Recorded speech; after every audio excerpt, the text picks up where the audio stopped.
Hello. Welcome to the Seahouse Records podcast 3. Is it the third Turn one we've done? Turn that phone off. Oh, is that me? Yeah, of course it's you. We haven't got that technology. That says the Mario House pizza's ready for collection, the one that we ate about an hour ago. It's a pizza podcast with Seahouse Records. Pizza We're going to be analysing lots of pizzas from round Barrow. Pizza cast. Pizza cast. Other pizza vendors are available. Oh yeah, I did name Not them. Pizza Hut. Not Pizza Hut. Obviously. Shout out to Mario House for our delicious pizza. Yeah, it's good Mario House. I went there the other night. And have you been to the new restaurant?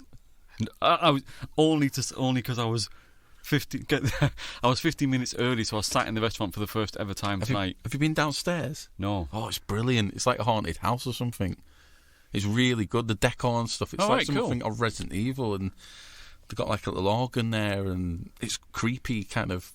A good way. It's really cool. I'm into that. Yeah, really cool. We should do a Seahouse night out there. Yes, definitely. We should do a Seahouse party for some reason. And what are we doing tonight, though?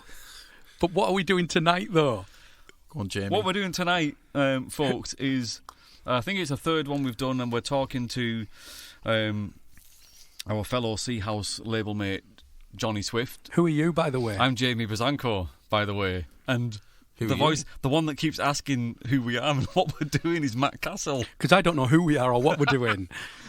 Nobody it's genuine knows. questions. We are drinking, or at least Jonny and I are. We're going to be talking to Jonny Swift tonight about his 2021 album, Story of Luna. And I'm actually particularly interested. It was me that picked the topic because I love this record. And I'm dying to know what is in Jonny's head when he writes these brilliant songs. So getting into my head. Tell us a bit about. I've never even been into my head. Well, we are there tonight, and we might not get out alive. No, it's good. I mean, I haven't even listened to this. You know, I've been sort of when this finished, just went straight on to Calimera, so kind of forgot about it. Apart from playing them live and stuff, you know what I mean? Like, in terms of like recording and production wise, playing live often, I find you can sometimes forget why you wrote a song because you're performing it, which is slightly different philosophy to when you recorded it, possibly. For me, anyway. Oh yeah, I mean, when I play, I did have a band around the time of this release. I had a band with John Rennie and Jevon and Dave, which was cool. Of course, yeah, it was really cool, and we played a lot from this album, which we did really well. They came across really well. Yep. But my songs, when they're in the studio, they've got bass, they've got drums, and it's hard to replicate that live solo. Yourself. We all know. Yeah. It's totally different. So when you listen to a recorded version, like with the backward guitar loops on Milkman and whatever, and it's entirely different to, playing it in an open mic or whatever. It doesn't always. Yeah, no, I'm absolutely with you. I get that. I often felt like I got a tag of acoustic indie or acoustic folk or indie folk simply because I had no other option but to play the songs in a certain way to get them across as a solo act. But we're going to be listening to the songs. But before we do that, just tell us a little bit about, Story of Luna is the title. The cover is a really wonderful looking photo. Tell us a bit about that. Right, so the title, I was kind of struggling for a while to come up with a appropriate title that I liked, and the reason I came up with Story of Luna, there's a song on there called Dear Luna, and there's a second to last song is called Tell a Story, so it's Tell a Story of Luna. Ah, nice. That's good. I hadn't made that link. Yeah, the front cover is my daughter Luna, who's now 10, nearly 11, so she would have been about 8, and the front cover, the sleeve, as we say, us oldies, is a picture of her, photograph of her took by my friend Laurie down Ron Head. We went down there in the winter time. It was a horrible day, and he took some photographs of us all running down the sand dunes. Yeah. And there was one, really, I've got twins, Dexy and Luna, and there was really one good one of them holding hands running down. Yeah. And it just didn't fit, and saw one of her running down. I thought, that's it, it's brilliant. That's going to be the album cover. Yeah, she looks fearless. Yeah. Like she's just loving it. She is fearless. So that's the background behind it. It was my second album with Matt on Seahouse Records. So, leading on from my first album, this one, I think Matt will add to this, kind of tried a lot of different new things compared to the first album. It was the first album was a bit more singer-songwriter-y. Yep. Acoustic. That's good, interesting, yeah. And then this one, it was like textbook, right, let's try something new, a bit more confident in the studio now. I know Matt a bit better now. We work together, built up this relationship. Let's try out some different things. Cool. Definitely, I'd agree with that. Yeah. There's a confidence about this album that wasn't necessarily there on the first one. Yeah. I think it's much more consistent, and we found a way of working, I think, to get the best recordings for your songs. That's interesting, because I think I've picked up on that as well when I've listened to... I think there's a journey that you're going on, and it started with Dalton Days, and there's some absolute bangers on Dalton Days. But I think this was the album where certainly when I heard some of the tracks, I was like, oh, Johnny's onto something now.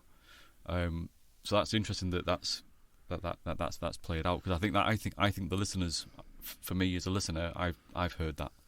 Yeah, definitely. Well, we'll hear that throughout the album, hopefully. You do need to write an album about Dexy, though, otherwise Dexy's going to hold that against you when you get. Well, the cover of Dalton Days, he created that. Oh, cool! The artwork, right? Oh, it's amazing. Yeah, it's Lila who's missing out. Yeah, the older one. She's not. None of them are bothered, by the way. They're just too cool. None of them are entirely bothered or interested. You're so embarrassing, Dad. Exactly, that's what it is. That's what it is. So yeah, that's the introduction. Oh, that's cool. So let's crack on and get the first track on. This is the opening track to the album. It's called Tropical Powder.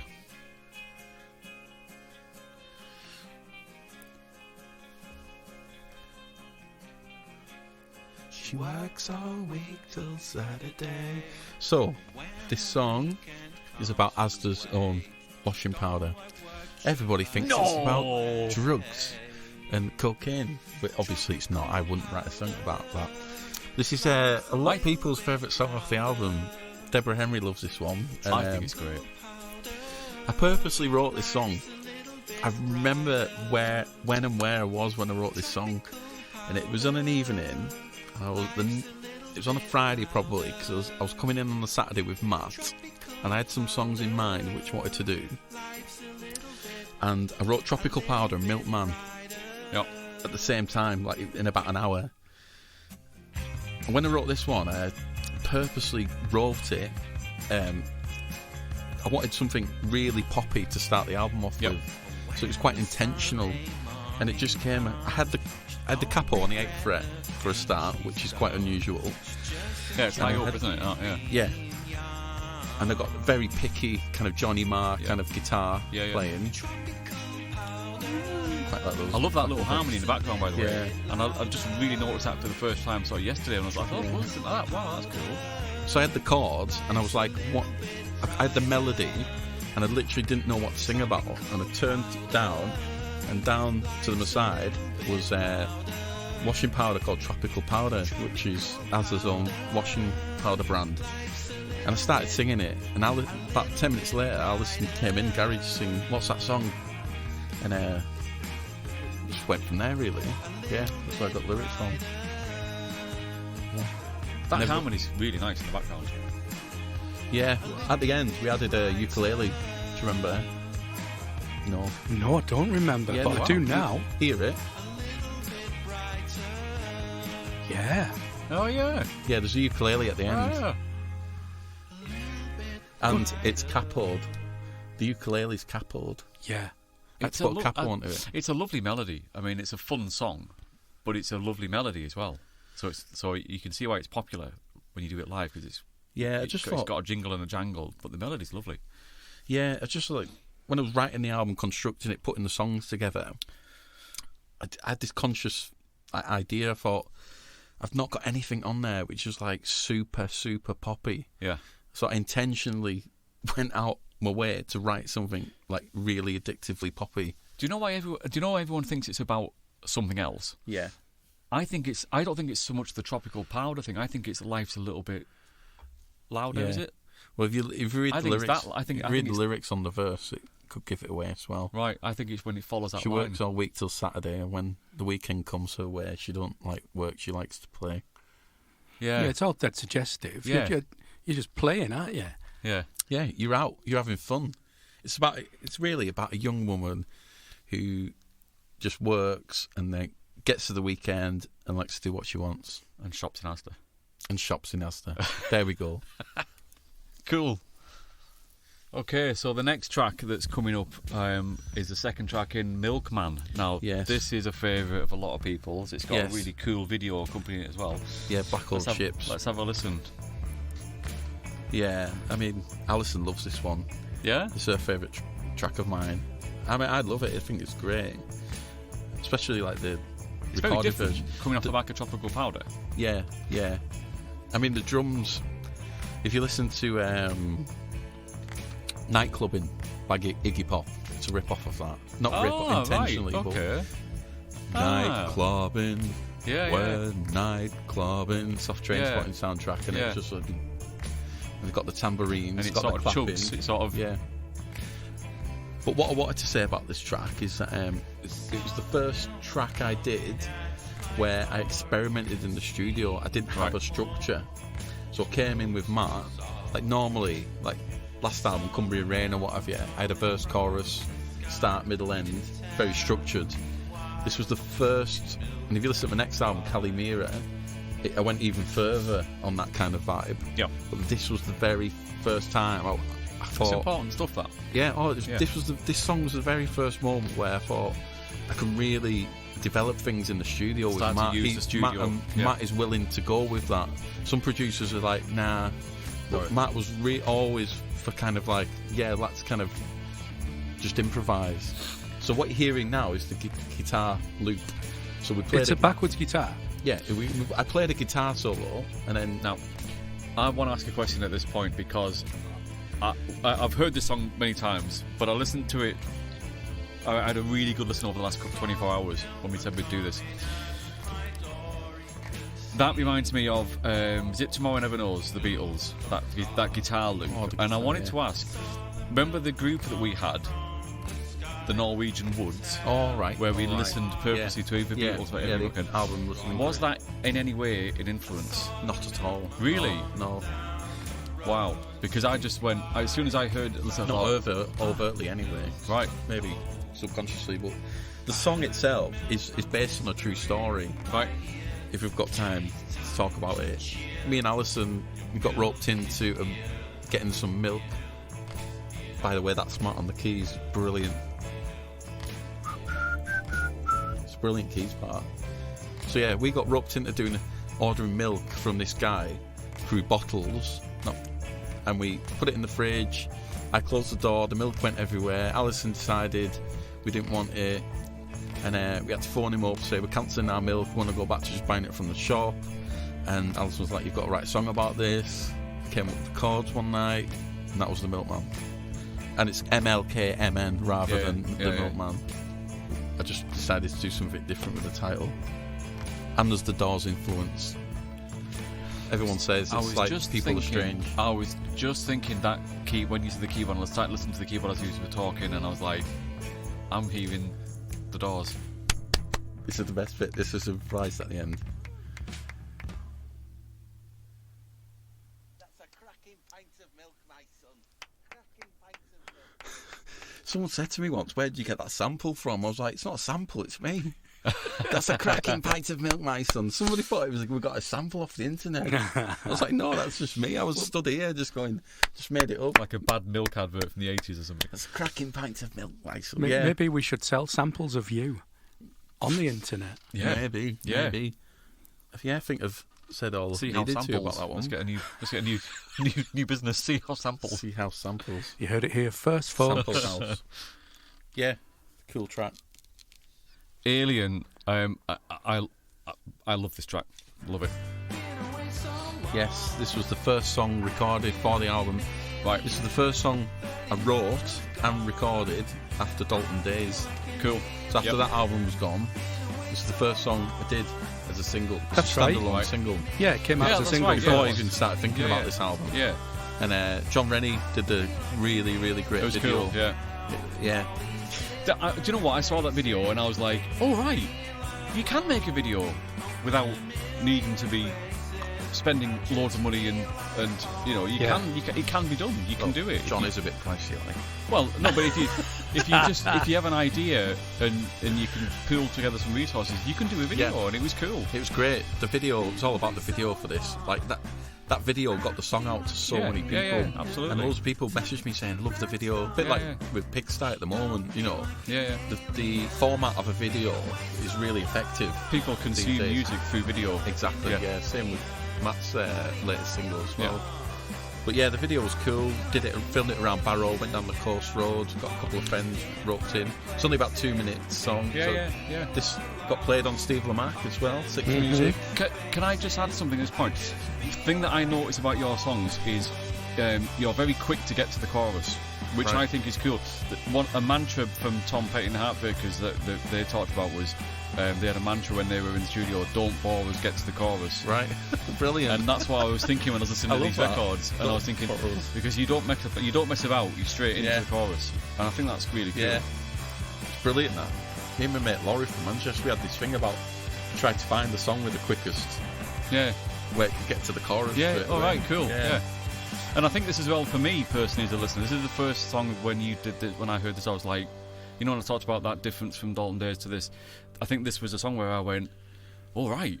Yeah, this was like a full band. You know, wow, Johnny's going somewhere with this. I came in and I was like, it's going to have drums, bass, guitar, it's going to have the full lot. Yeah, we should mention, though, that you're playing everything. Oh, definitely, you know, I think you need to take some credit for that. Yeah, I mean... You really should, because that's... I'm a multi-instrumentalist. Yeah, you really should take credit for that, because that... it all sounds top-notch. I think it's simple.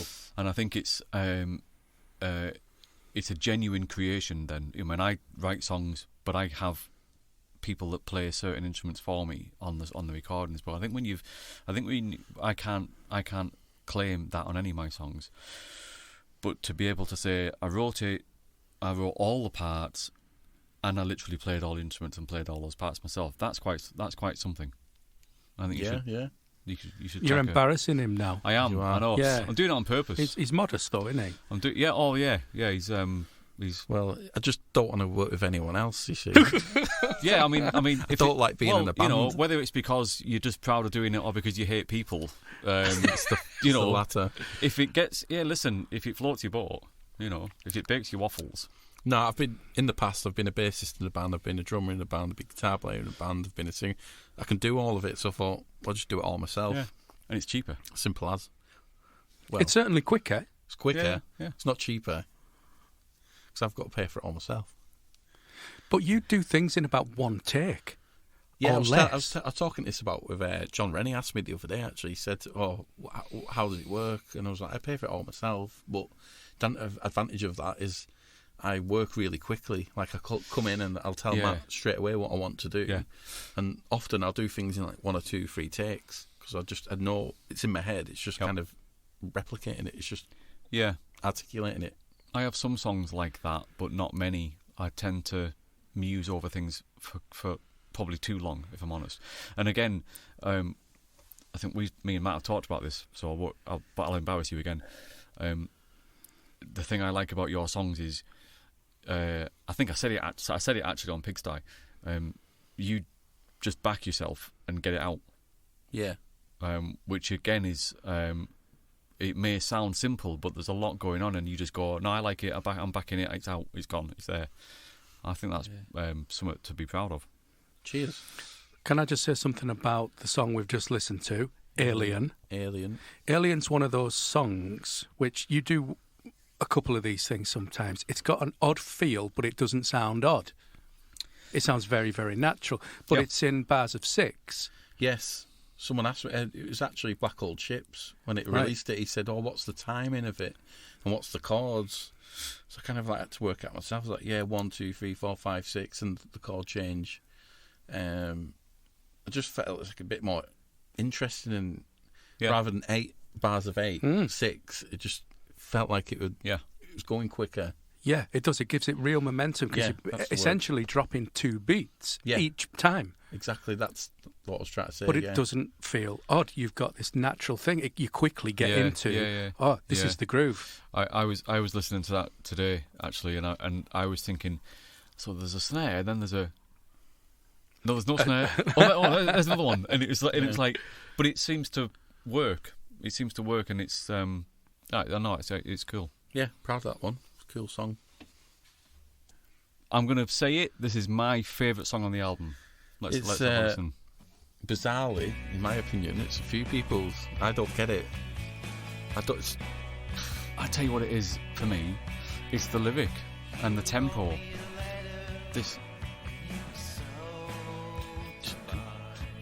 The imagery that opening lyric conjures up. It's a Michael Stipe line. It storyboards something in your head. Yeah. You want to know what was in the letter. Do you know when this song was written? Around 2010. When I lived in Manchester, yeah. So when I moved to Manchester, I had this solo thing called Owl Babies. I bought this 4-track and I wrote hundreds of songs, and this was one of them. And I released them actually on Bandcamp. Right. I forgot about that synth actually, that padded synth. That's great. It feels like when you if you without listening to it, singing it in your head, you'd probably sing it faster. And then when you hear it, you go, that's actually quite slow. But it's absolutely right for the song. When we did it with the band, I always thought it felt a bit too fast. Yeah. It's one of those things you can never replicate as well live. There's that space there in that verse. I'm definitely hearing a Smiths influence. But I also hear. You ever watch The Bourne Identity? The song that plays in the outro, the Moby song that plays in the end credits. I hear elements of that. The way the melody is descending all the time in the verses. Another thing I was going to say about this. Before the album was released, I did a little listening party with one of my classes in college. I played them the whole album, and I made them do a vote, which was your favourite song from the album. And they all, not all, this one majority, and it's it blew my mind. I was like, but then your favourite song of mine is the song I've never played. I think I've played it once live. New Orleans. Yeah. It's weird how that happens, but that's music for you. There must be something in this song as well that's. I'm not saying it's easy listening, but it's easier on the ear than the previous songs that we've heard so far. Yeah, it's very chilled, very relaxed. Yeah. But not particularly my favourite, to be honest. But Alison's sister as well. She was like, that was my favourite song from the album. I was like, okay, whatever. And it sounds nothing like the Madonna original. Nothing. Does it? Considering it's a cover, it's not. It's not a cover. I wrote this song, guaranteed. This is my favourite bit of the song. It's all really nice. It's all melodies. Yeah, it's all through the guitar, through the... Yeah. But I must say, I love that line. That opening level, I nicked it for one of mine. Yeah, let's put that in there. You stole my lyric. I did. But that was revenge. That was a revenge job because you released a spoken word version of one of my songs on Bandcamp. Yeah. So it was a revenge mission. Sharing is caring. I'll tell you what happened. I was in here to record that song, What's the Middle Eight, and I'd only written a verse and a chorus and didn't have a second verse or a middle eight. And I came in here to think, what the hell am I going to do? And there was a music stand with an A4 sheet of paper with the lyrics to Borderline on it. You must have left it here. Bloody hell. He's left all his lyrics here. I've got them all. And I used that line as the first line in the second verse. Sell them to Grant, my biggest fan. Oh, that was Borderline. Lovely. My favourite song. Okay, next up is Flies. You've just said that you haven't heard this for a while, Johnny. No, so I've not heard it. Let's enjoy it. This was another one. It was improvised in the studio. I always remember I was playing this with the band, and Dave Turner said, what's the structure of it first? What? I was like, I don't know, mate. I've never played it live. I wrote it in the studio. I remember sitting right here, I had a melody, so it comes in now. flies don't want me around. The flies don't want me around. It's basically, they just annoy me. So, everybody hates flies. Come on.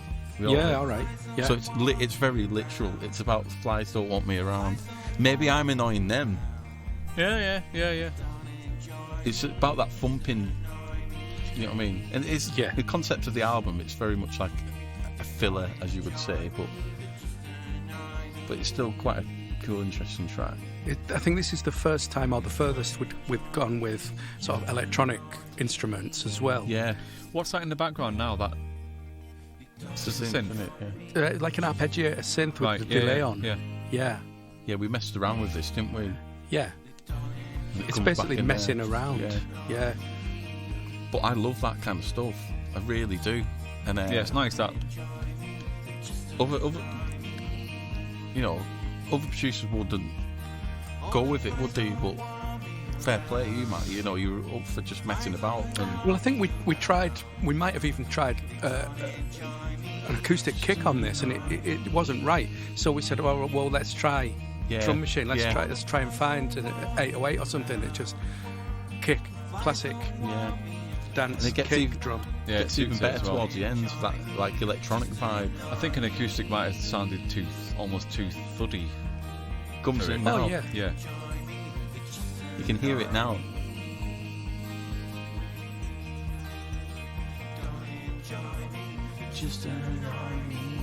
Some nice harmonies again.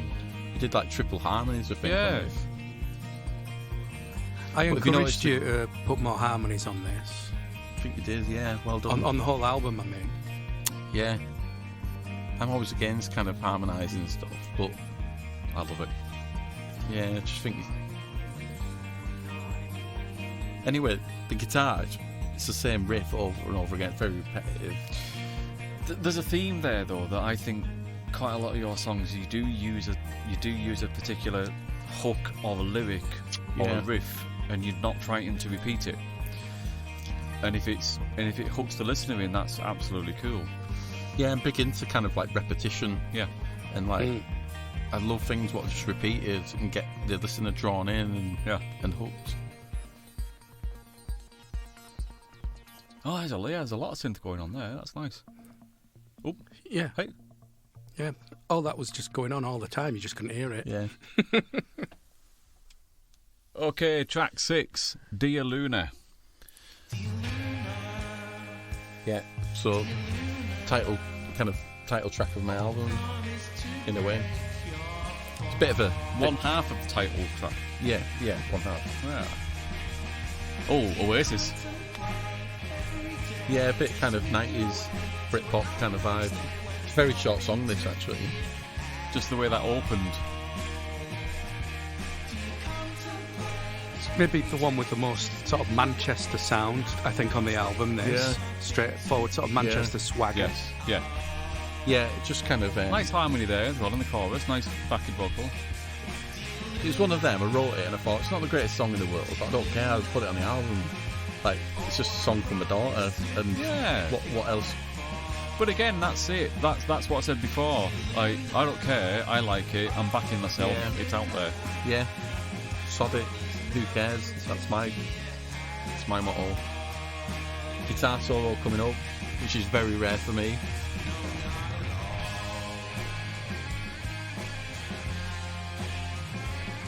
Which guitar are you playing? That's Matt. I did it, but that's Matt. Did you borrow one of mine? Might be a Telecaster, this. I always borrow yours. Oh, right. It's probably that Telecaster custom there. Yeah, I think it was a Tele. That one, yeah. Got some nice Tellies.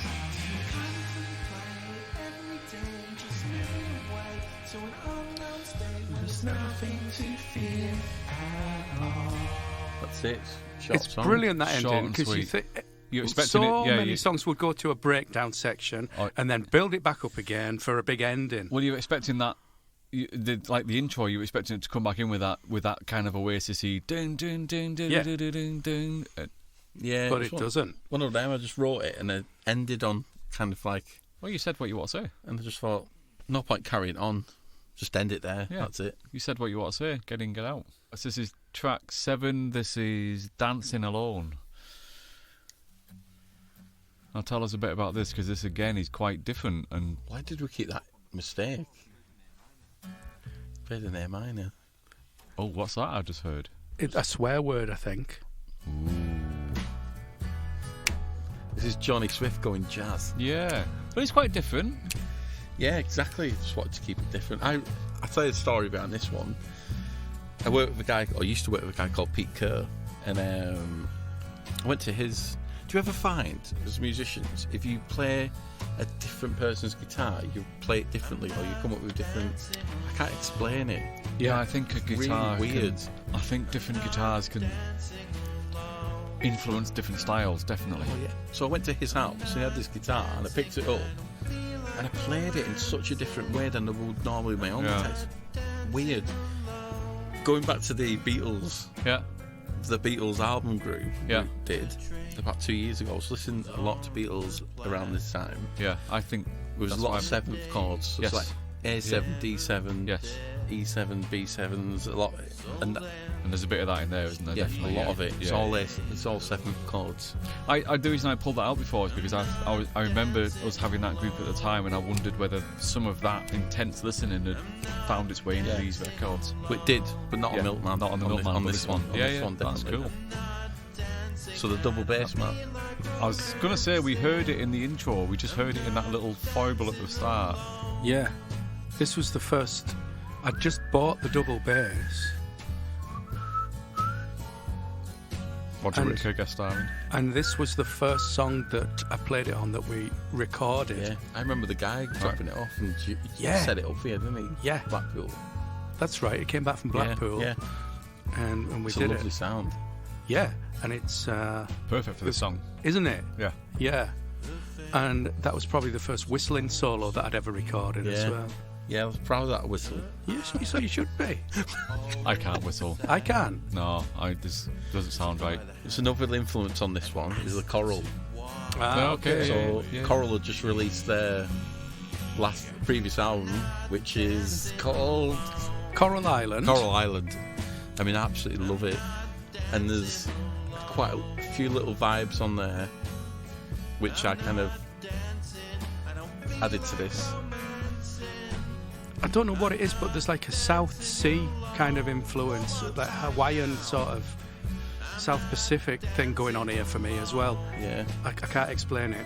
But...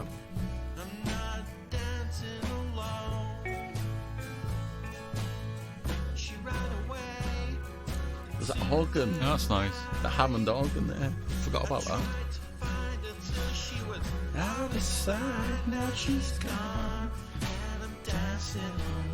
Don't play this live ever. You have done though, haven't you? I have, yeah. I remember Dave learning the bass part for it.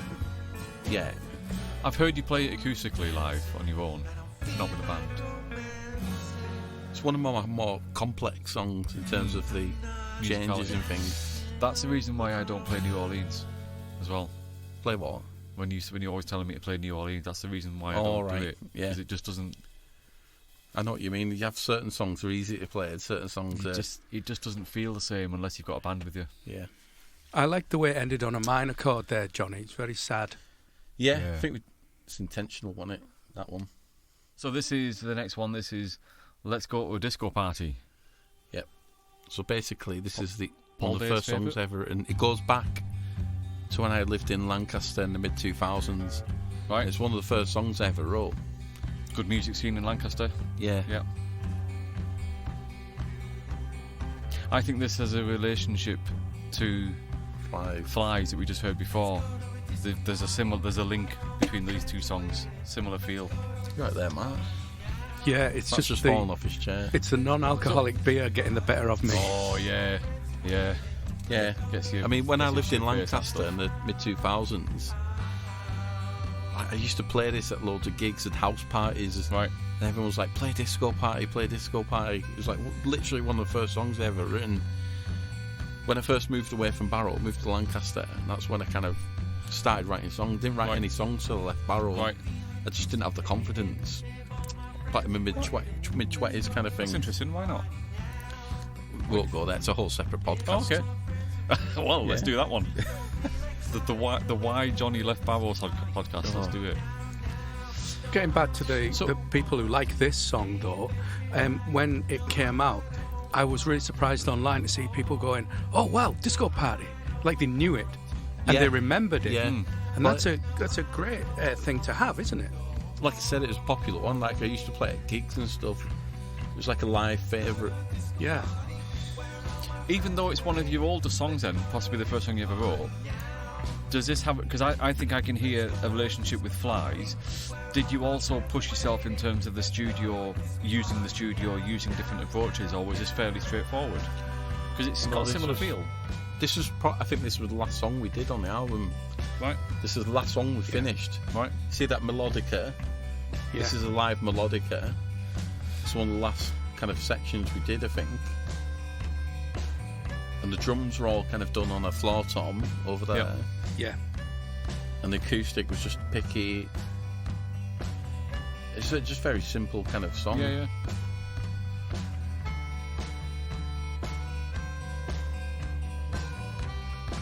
Oh, the eyes are closed. He's loving it. Did you see that? That bass. That's a second bass. High register bass. Yeah. We kept on that note, didn't we? Yeah. Kept on that G, didn't we? So you were using the floor tom instead of a kick drum? No, we've still got a kick drum thing. Right. Like that. Left hand snare, right hand tom, foot on the... And that's it. And you're replicating it right now. Yeah. Remember it all. That's it. Let's go to a disco party. It's a statement as well as a song. It's all about having fun. Yeah. I wrote it when I was in my mid-20s, so it's all about let's go to a disco party where all my friends are waiting. It's all about going out, having a good time, and being with your mates, and like we're now doing in the 40s. It sounds like that as well. It does sound. That comes across. What you've just said absolutely comes across in the song. No, that's what it's about. It's just about going out having a good time. Nice. So track 9 and the second half of the album title, Tell a Story. Yeah. That bass basically carries on that though, 3 notes for the rest of the song. I think this is the best song on the album personally. Oh really? That's right, cool. Yeah, me too. There's something about it. It's just like, you know what? I was never gonna record this song until the morning I came in the studio. Right. And I picked up a guitar and had it knocking about for quite a while. And I had capo on the 2nd fret, I think it was. And I just came out with it. And I was like, I won't swear, but I was just like, right, I'm going to do this today. You've got to do it. I just totally changed my plans. Yep. Literally half an hour before I drove into Barrow, I was like, I'm doing this song today. Yeah. It was mental how it all happened. I think sometimes they're the songs you could be proudest of. That happened with What's the Middle Eight with me, and often they're the songs that you sort of in a way you're proudest of because they've got the spontaneity that comes and says I'm doing it. Yeah. Got to mention Ashton Dobson. Yeah. He covered it at open mic. Well, he's covered it at quite a few gigs, and he's sung harmonies with you live as well. He's a big fan of this one, so got a shout out to him. In terms of production, I really enjoyed this one because you gave me a very sort of specific aim for this. Do you remember? Not really. He said, we'd been listening to the War on Drugs. Oh, right, yeah. He said, I really like their sound. Yeah. So we took elements of that kind of radio-friendly, kind of modern indie pop rock sound. And thought, let's try that. It's got a lot of space in it, hasn't it? It has, production-wise. Yeah. And I think the synths are responsible for a lot of the kind of lushness of it as well. It's simple with the bass line and the beat, but it's nicely arranged. I remember saying to you about the bass. You mixed it and listened to it, and I discovered an extra bass, and I was like, I don't remember adding that extra bass. Not an extra bass live, but No. You added a kind of extra layer, didn't you? Because that bass guitar is played so high up the neck with quite a trebly sound. There's no actual bass frequencies going on. Yeah. So I added a synth bass after Johnny had gone home on the choruses. Right, okay. All right. First I've known about this, guys. Yeah. But and then you said, hang on. Well, so I sent you a mix, and you said, is there an extra bass on there? I said, yeah, there is. So, you knew because you heard it. Royalties are in the post. He's done that with me as well. He says, I don't know how many. I can take it out if you don't like it, but we'll see what you think. I'm like, no, it's cool. I like it. Yeah, you've done it again. But do you know what the do you know the synth part and section in the background? We used that for that photographing June thing review. Oh right, That's where it came from, didn't it? Yeah. It's all coming out. Was it from this session then? Yeah, it's because we had that sound up. Yeah. We just carried it on. Yeah. It's a lovely song. I'll tell you what I like about this album in general is the guitar sounds really nice and clean and jangly and melodic. I think it's really, dead easy to go to overdrive, and I use it a lot. But it's all really clean. It's all very melodic. That was on purpose. Like this album. Yeah. I just wanted a kind of like nice, clean, jingly jangly. You've got an acoustic going on. Yeah, your acoustic sound is much improved on this album from the first as well. Yeah, I was using that horrible blue Fender Malibu.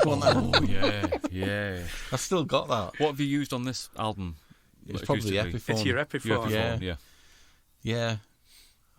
I don't know why I used that blue Malibu, but I don't care. But no, that was a first album guitar. Yeah. But I had the Epiphone on that first album. I owned it. Yeah. But just decided to use that. Yeah. That Malibu. Because it was old. Oh, it's an old thing. I won't use that. It's actually not old. The Epiphone's older. That's what I meant. Yeah. Sometimes there's some guitars. I find there's some acoustics that you'll play live because they're maybe easier to play. They're smaller to handle and different things. But when you come into the studio and you want a really big, warm sounding acoustic. The Epiphone Dreadnoughts, you can't beat them. Yeah, I totally agree. A better acoustic sound. Oh, we've all got one, haven't we? We can say that. Yeah. Oh, yeah, we do. Yeah. We don't sponsor Epiphone and we don't endorse that sort of stuff, but we love them. We do. So the final track, this is Goodbye. Johnny says there's not much to say about this song, but he said that about every song so far, so let's have a chat. It was written purposefully as a last song. The thing is, I had lots of songs I could have used as the last track. Yep. But they didn't sound like... I'm a big believer in the album format. Yeah, it's got a start, it's got a middle, and it's got an end. It's like reading a book. You know what I mean? My albums are all like that. That's what I hope to achieve anyway. And it might not be the best song in the world, but it sounds like a last song. It sounds like a last chapter. I get that. I understand what you mean. Yeah. Sounds like an ending. Yeah. And that's all. That's and what matters to me. It's called Goodbye. I mean, you don't get much more final than that, do you? I see what you mean. The first track, Tropical Powder, was straight in with a jingly jangly opener. We're going to have some fun. Yeah, I believe in the album concept massively. Right. Yeah, I always will do. So this. Where's That's the sound nice. come from? That came on that organ over there, didn't it? It's a Mellotron. The Mellotron, yeah. It's flutes on the Mellotron. I remember it was talking about Sgt. Pepper. Yes, Mellotron. exactly. Yeah.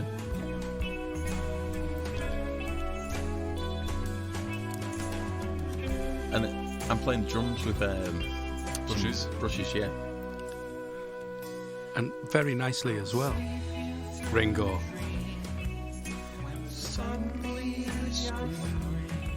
And it's a song in ages. It is a good last song for an album, this, isn't it? It is. It's great. You couldn't hear it opening an album. No.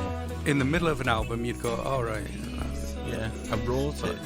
It's a finisher. An album ender.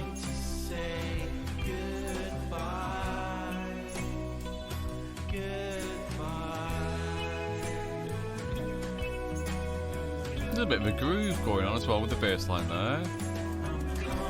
Yeah. He's walking all over the place. Yeah. Our multi-instrumentalist friend here. Yes. I remember the ending was hard to get because the tempo broke. Yes. It was really hard to get right.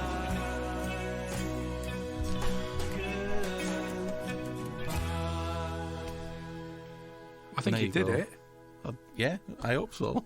But and that's it. Doesn't sound wrong, that's for sure. It sounds fine. Well, that's it. Sorry for Luna. Last track. Goodbye. Yeah, it was good that. I enjoyed talking about that record because it has been a while since we made it, and we've done another one in the meantime, haven't we? We've done Calimera, yeah. Yeah, I deliberately, when we were talking about which one, I deliberately chose this one because I thought definitely feel like there's a journey going on, and I think Dalton Days was something really good. Calimera was really good. Let's talk about the one in the middle, the sort of the bridge. Yeah, no, I'm glad we didn't choose Calimera because it's the proximity is kind of a bit too close, and this one I've kind of forgotten about it really. But yeah, it's been great. Thank you, Jamie. It's been great listening back, and for me, looking back on it, and there's going to be more podcasts. If you want to hear more, listen to seahouserecords.com. Come and join us. Follow us on Instagram. Follow us on all social media sites. Wherever growing, we've got some fabulous artists here and there, and we like this so much. We're going to do a social media growth plan. Yeah, we don't know what it means, but trust us, it's going to happen. It's happening. You are going to hear us everywhere. But yeah, if you want to get involved, just contact us, and hope you enjoyed listening to this podcast. Thank you very much. Thank you. We've been Rod, Jane and Freddie. Good night. Good night.